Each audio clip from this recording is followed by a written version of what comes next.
ನಾವು ನಮ್ಮ ಮೇಲೆ ವಿಶ್ವಾಸ ಇಡಿ, ನಾವು ನುಡಿದಂತೆ ನಡೀತೀವಿ.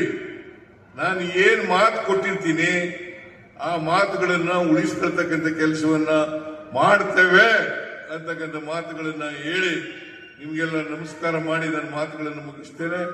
ಜೈ ಹಿಂದ್, ಜೈ ಕರ್ನಾಟಕ, ಜೈ ಸಂವಿಧಾನ, ಜೈ ಸಂವಿಧಾನ. ನಿಮ್ಮೆಲ್ಲರಿಗೂ ನಮಸ್ಕಾರ.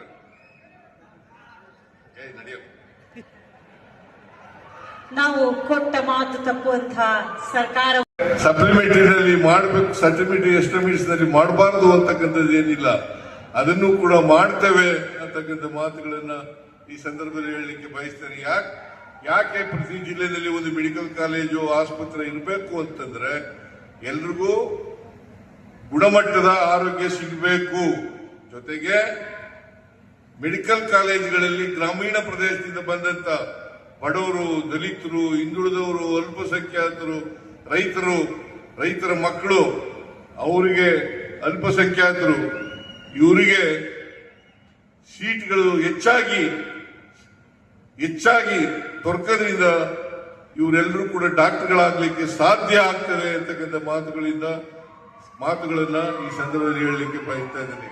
ಯಾಕಂತಂದ್ರೆ ಬರೀ ಶ್ರೀಮಂತರ ಮಕ್ಕಳು ಡಾಕ್ಟರ್ಗಳಾದ್ರೂ ಪ್ರಯೋಜನ ಇಲ್ಲ. ಗ್ರಾಮೀಣ ಪ್ರದೇಶದಿಂದ ಬಂದಂತ ಮಕ್ಕಳು ಕೂಡ ಡಾಕ್ಟರ್ಗಳಾಗಬೇಕು.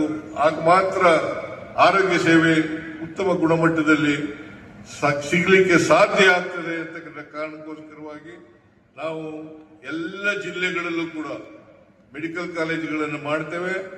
ಈ ವರ್ಷ ಬಾಗಲಕೋಟೆಯಲ್ಲಿ ಮತ್ತೆ ಕೋಲಾರದಲ್ಲಿ ಮಾಡ್ತಾ ಇದ್ದೀವಿ. ಆಮೇಲೆ ಮಂಗಳೂರಿನಲ್ಲೂ ಕೂಡ ಮೆಡಿಕಲ್ ಕಾಲೇಜನ್ನ ಮಾಡ್ತೇವೆ ಅಂತಕ್ಕಂಥ ಮಾತುಗಳನ್ನ ಈ ಸಂದರ್ಭದಲ್ಲಿ ಹೇಳಿ ನಾನು ಹೆಚ್ಚು ಮಾತಾಡಲಿಕ್ಕೆ ಹೋಗಲ್ಲ, ಸಮಯ ಆಗಿದೆ.